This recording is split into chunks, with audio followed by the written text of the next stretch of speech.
আজ দুদিন ধরে কিছু খাইনি মহারাজ, কিছু সাহায্য করুন। এটা কি করে সম্ভব গোপাল? তুমি তো কম রোজগার করনি, কোথায় গেল সেই সব অর্থ? বিশ্বাস করুন মহারাজ, কিভাবে যেন সব অর্থ আমার কাছ থেকে চলে গেল। ও গোপালকে এই অবস্থায় যে দেখবো সেটা ভাবতেও পারিনি।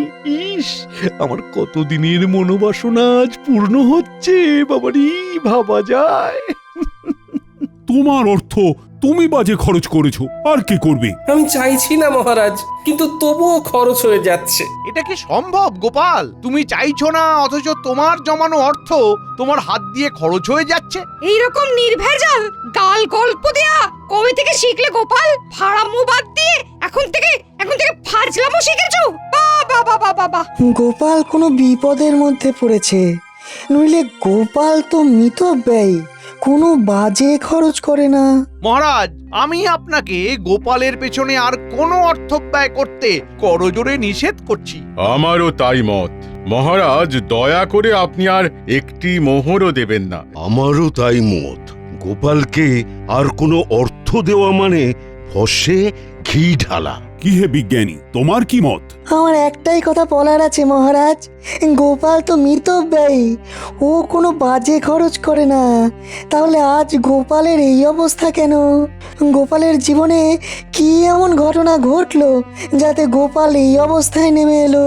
মতিভ্রম বলে একটা কথা আছে, জানো তো বিজ্ঞানী? দূর করে দিন মহারাজ, দূর করে দিন। যাও গোপাল যাও, তুমি বরং বাড়ি যাও, আবার তোমার পুরনো ব্যবসা নিয়ে হাটে মাঠে বসো। আমি আর তোমাকে কোনো সাহায্য করতে পারবো না। যাও, আর দাঁড়িয়ে থেকো না। তাহলে আপনি আর সাহায্য করবেন না? না গোপাল, আমার সব সভাসদেরাই তোমাকে সাহায্য করার বিরুদ্ধে। আমি তাদের বিরুদ্ধে গিয়ে তোমাকে তো সাহায্য করতে পারবো না। আপদ গেল। দিদি দিদি গো, এইটুকু নাও, কিছুদিন চালাও, এর মধ্যে দেখবে গোপাল দাদা ঠিক দাঁড়িয়ে যাবে। এই মোহর কটা রাখো, কাজে দেবে। কোথা থেকে কি হলো? কিচ্ছু বুঝতে পারছি না পুটির মা। একটা মানুষ রাতারাতি এইরকম ভাবে বদলে যায়।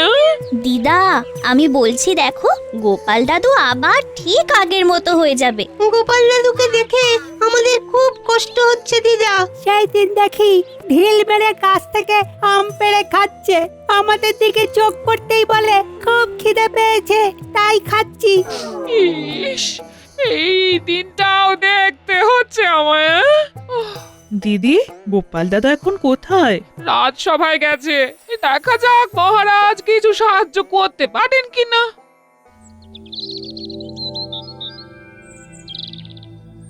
আমি একদম একা হয়ে গেলাম। কে বলে তুমি একা? এই তো আমি আছি না। দুঃখ থাকতে তোমার কিসের ভয়? তাই তো, তুমি থাকতে আমার আর ভয় কি? নাও, আর কোথায় টেনে নামাবে নামাও। এই তো সব সময় মিথ্যে বলছো। আমি শুধু তোমাকে টেনে নামাচ্ছি, হ্যাঁ, কাজের খবর দিচ্ছি না। ওই তো কাজের খবর আসছে, ওই বটা আর ঘটা তোমাকে কাজ দেবে। কি গোপাল, তুই আমার নাম ধরে ডাকছিস? নাম ধরে ডাকছে বলে কি এমন মহাভারত অশুদ্ধ হচ্ছে শুনি? হ্যাঁ, শোনো, সেই দিন গেছে, হ্যাঁ, আর তুমি এখন একটা সাধারণ লোক। তোমার সম্মান প্রতিপত্তি সব চলে গেছে, দয়ায় বেঁচে আছো। একটা কাজ করবে, আমাদের বাড়ির চারপাশটায় কাল ভালো করে জঙ্গল সাফ করে দিলে দুটো মোহর পাবে। বলো করবে কিনা বলো? বলে দাও করবে। করব। তাহলে কাল সকালে ভোর ভোর চলে এসো, খাবার নিয়ে আসবে, খোরাকি দিতে পারবো না। কি গোপাল, ঠিক আছে তো? এই কাজটা ভালো করে করলে তোমাকে আবার একটা কাজ দেব, ঠিক আছে? আরে সেলাম করো, সেলাম করো, বলো ঠিক আছে প্রভু, বলো ঠিক আছে প্রভু। যাও গোপাল, ঘরে যাও। কাজ কিন্তু একদম ঝকঝকে করে করতে হবে, ময়লা থাকলে কোনো মোহর পাবে না। বুঝেছো? বুঝেছি।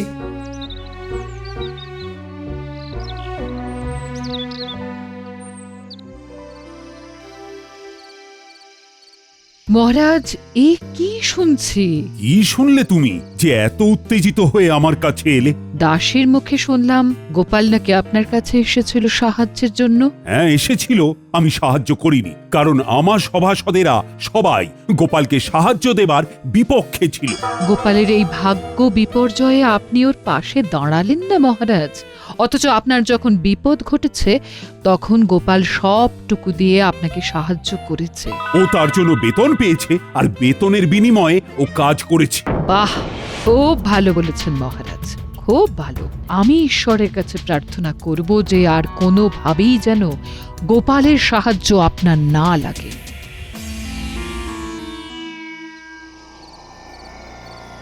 এতদিনে একটা ঠিকঠাক কাজ হয়েছে। ওহ, তোমার তুলনা নেই রাজ্যতীষী, তোমার তুলনা নেই। জ্যোতিষ মতে গোপালের এখন 7.5 চলছে, মানে কায়দা করে ওর জীবনে দুঃখটাকে এনে দিতে হবে। এ এখন লম্বা চলবে, লম্বা চলবে। কৃষ্ণনগরে গোপালের সম্মান নষ্ট হবে। কতজন কত চেষ্টা করেছে, কিন্তু তুমি যা করেছো তা আমি কোনোদিনও ভুলবো না। এবার আপনি আমাকে দেখবেন, আমি আপনাকে দেখেছি। গোপালকে চিরকালের মতো সরিয়ে দিয়েছি। এবার মহারাজ একা হয়ে গেছে, তখন গোপাল ছিল, এখন গোপাল নেই। এখন দুহাতে লুটে পুটে খাবো, কেউ বলার নেই। চলো বাজারে যাই, মোহর দ্বিগুণ করে আসি। বাজারে এত রাতে? আরে রাতের বাজারই তো আসল বাজার। চলো একটা মোহর নিয়ে চলো। বাজারে আবার এসব হয় নাকি? আরে বাজারে একটা জায়গা আছে, সেখানে একটা কল আছে। একটা মোহর দিলে তোমার ভাগ্যে যদি থাকে তাহলে ওই একটা মোহর থেকে 500 মোহর হাতে চলে আসবে।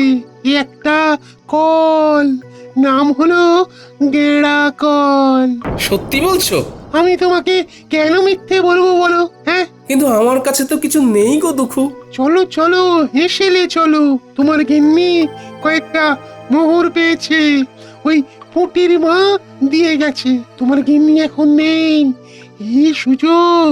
চলো মোহরগুলো নিয়ে নাও, তোমাকে ধনী মানুষ হতে হবে। বলছো? তাহলে চলো। কোথায় রেখেছে? কুলুঙ্গিতে একটা ঘটির মধ্যে রাখা আছে।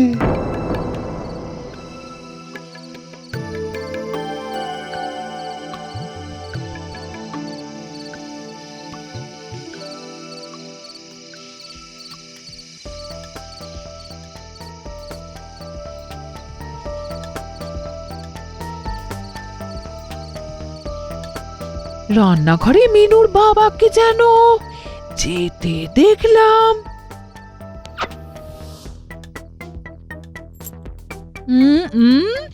দেখি তো এখন রান্নাঘরে গিয়ে কি করছে, দেখি দেখি। হ্যাঁ,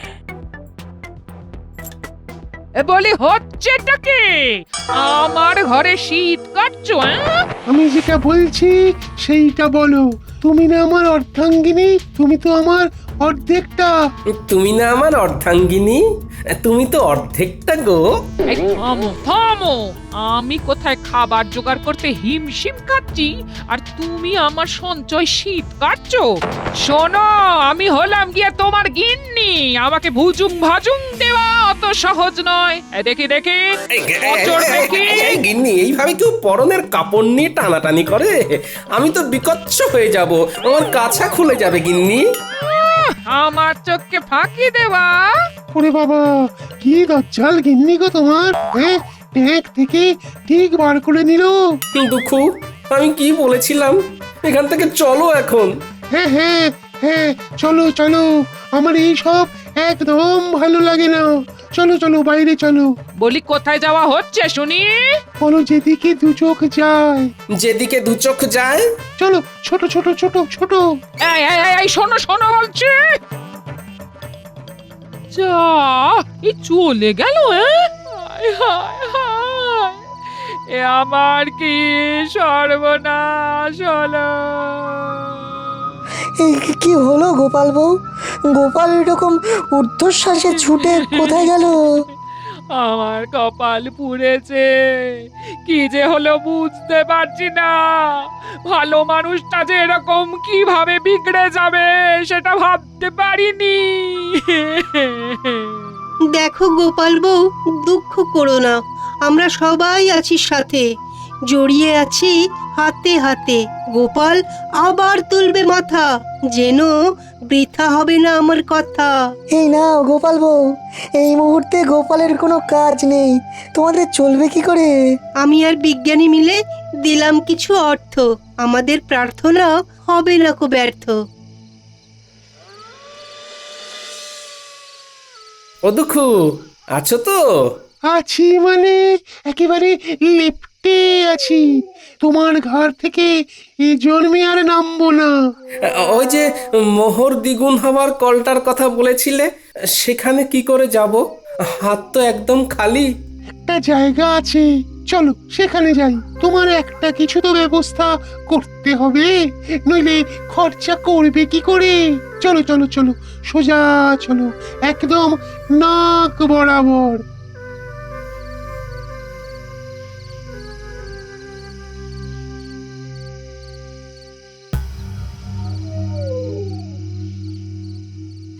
কি হলো? তখন থেকে দেখছি নিজে নিজে ফিক ফিক করে হাসছো। কি হয়েছে? কি হয়েছে? এতদিনে শিখে ছিঁড়েছে। গোপাল বিদায় হয়েছে চিরতরে। এই গোপাল চিরতরে বিদায়? কি করে কি করে? কালো জাদু জানো? জাদু? জাদু আবার সাদা কালো হয় নাকি? কথাটা আবার পাঁচকান করো না। একটা পাতি লেবুর মধ্যে মন্ত্র পড়ে দুঃখকে জাদুর সাহায্যে ঢুকিয়ে রেখেছিল আমাদের রাজ্যতীষী।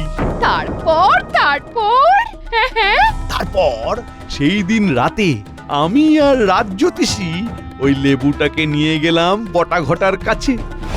ঘটার বটা, এই লেবুটা গোপালের বাড়ির দোরগোড়ায় রেখে দাও। গোপালের পায়ের চাপে যেই লেবুটা ফাটবে, অমনি ওই লেবু থেকে দুঃখ গিয়ে গোপালের ঘাড়ে চাপবে। ব্যাস, গোপাল দুঃখের কোপে পড়ে সবকিছু হারাবে। 1 মাসের মধ্যে গোপাল একেবারে পথের ভিখারি হয়ে যাবে। এসব সত্যি ঘটবে তো, না আগের মতো সব ভুলভাল হবে? আমার কালো জাদুবিদ্যাকে অবিশ্বাস করো না, কাজটা করেই দেখো না, মজা পাবে। রাজকর্মচারী যদি হতে চাস তাহলে আমরা যেভাবে বলছি সেইভাবে কাজ কর। ঠিক আছে, দিন।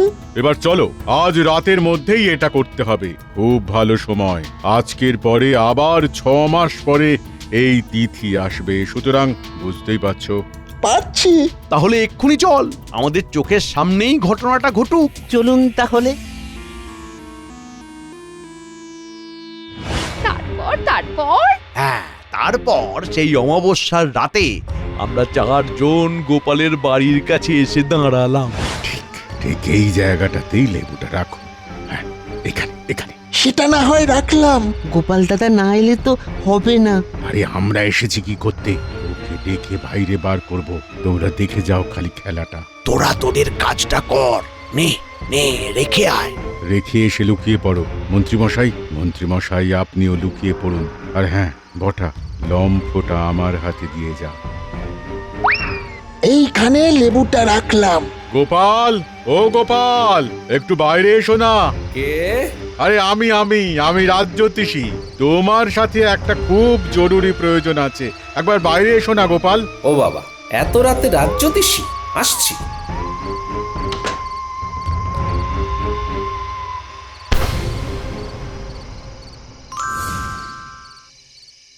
ব্যাস, সেই দিন থেকে 1 সপ্তাহের মধ্যে গোপাল পুরো শেষ। আর গোপালের শেষ মানে আমার শুরু। এবার দেখো কিভাবে আমার সঞ্চয় বৃদ্ধি করব। প্রথমেই তোমাকে 7 নলি একটা হার দেব, বুঝেছো? সত্যি বলছো? সত্যি সত্যি সত্যি, এই 3 সত্যি।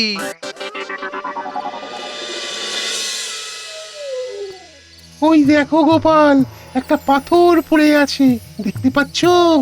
অন্ধকারে কিছু দেখতে পাচ্ছি না, তুমি আমাকে নিয়ে চলো।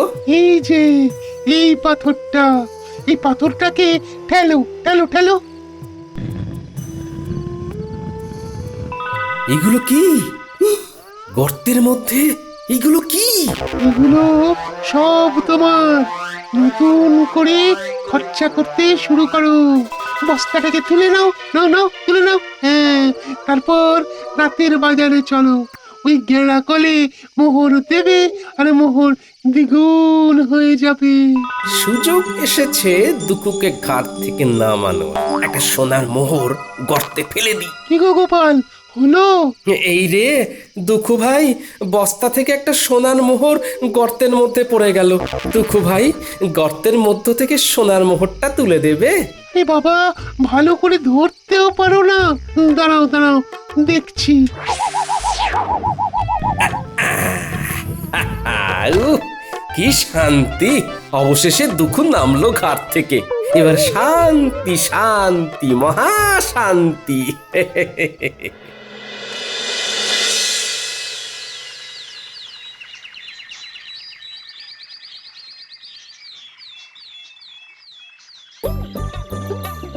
এই ঘটা, ওই দেখ গোপাল দাদা নাতি নাতনিদের নিয়ে বাজার করতে এসেছে। ওর তো আমাদের বাড়ির জঞ্জাল পরিষ্কার করার কথা ছিল। তাই তো, চল দেখি। কিরে পুঁটি, ন্যাপলা, গুলটে, আমার বানর সেনা, বল এই ইলিশ মাছটা নিয়ে নি। হ্যাঁ হ্যাঁ, নিয়ে নাও গোপাল দাদু। আজ শুধু ইলিশ দিয়েই ভাত খাবো। ইলিশের নানা পদ, ভাপা ইলিশ, সর্ষে ইলিশ, ইলিশের পাতুরি। কি গোপাল, তোমাকে না বলেছিলাম আজ আমাদের বাড়ির চারধারের জঙ্গলগুলো সাফ করে দিতে? শোনো বটা ঘটা, আমার ঘরের নালাটা জঞ্জালে জমে গিয়েছে। একটু ঝাঁটা কোদাল দিয়ে পরিষ্কার করে দিও, কেমন? তোমাদের 3টে করে সোনার মোহর দেব। তাড়াতাড়ি এসো কিন্তু, নইলে অন্য কাউকে দিয়ে করিয়ে নেব।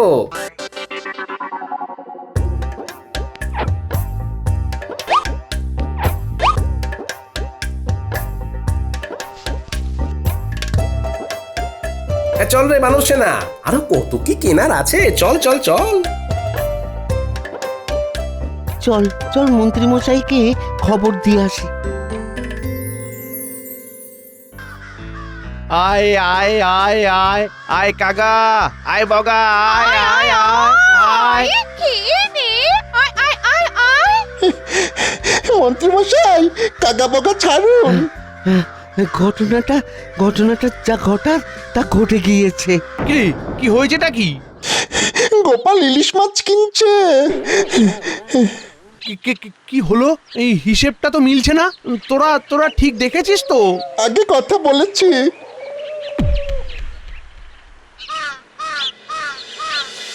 এই তো, আবার তোমাকে নিজের জায়গায় দেখতে পেয়ে খুব ভালো লাগছে। তা কি হয়েছিল গোপাল? বুদ্ধিতে এর কোনো ব্যাখ্যা নেই বিজ্ঞানী। একদিন রাতে রাজজ্যোতিষীর গলার আওয়াজ শুনে ঘুম থেকে উঠে বাইরে বেরোতেই পায়ের নিচে একটা লেবু পড়ে গেল, আর সাথে সাথে আমার ঘাড়ে একটা ভারী কি যেন একটা এসে বসে পড়ল। তারপর আর কিচ্ছু জানি না, বুঝলে? এখন কেমন লাগছে ঘাড়? হালকা ফাঁকা, নাইকো ভার। আরে কাল রাতে ঘাট থেকে দুঃখুকে নামিয়ে দিলাম, ব্যাস। বিষয়টা একটু খুলে বলো তো গোপাল। বলছি।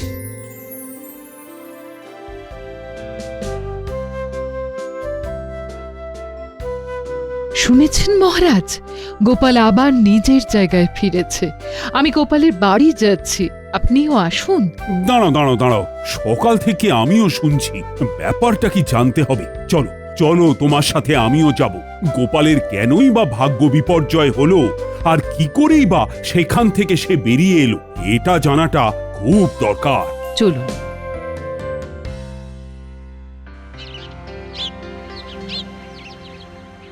এবার বুঝলে তো? দেখো, এইসব আমার বিশ্বাস হয় না, তবুও বলছি এর মধ্যে রাজজ্যোতিষীর সাথে মন্ত্রী মশাইও আছেন। বাবা বাবা বাবা, তোমাকে দেখে কি ভালোই যে লাগছে। ফিরে এসেছো? গেলাম আর কোথায় যে ফিরে আসবো। কাঁধের ভারটাকে শুধু নামিয়ে দিলাম, ব্যাস, হালকা হলাম। কাঁধের ভার? কাঁধে কিরকম ভার ছিল তোমার? কই গো গোপাল, তোমাকে দেখি। আমি কি বলেছিলাম? গোপাল ঠিক নিজের জায়গা ফিরে পাবে। কি ব্যাপার হয়েছিল গোপাল, আমাকে বলো। কি আর বলবো মহারাজ, আমার ঘাড়ে বসেছিল দুঃখ। সে আমাকে সব বাজে রাস্তাগুলো দেখাচ্ছিল, আমাকে কপর দক্ষিণ করে দিয়েছিল। আমি এক্ষুনি গিয়ে আবার গর্ত থেকে দুঃখকে বার করে দিচ্ছি। আমি আমি একটু আসছি মহারাজ। একটা একটা কাজের কথা মনে পড়ে গেল হঠাৎ। আসি।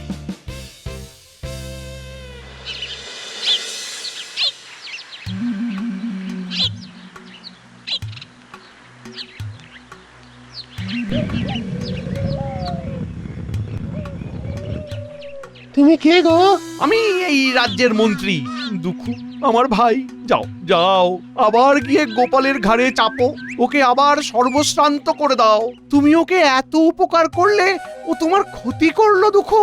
না, গোপালের কাছে আর যাব না, ও বড় ভয়ঙ্কর। তার চেয়ে তুমি বরং খুব ভালো। তুমি আমাকে মুক্ত করেছো, যে মুক্তি দেয় তাকে কি ছেড়ে যেতে হয়? হ্যাঁ, আজ থেকে আমি তোমার কাছে থাকবো। বলো কি? না না না না দুঃখু, না না না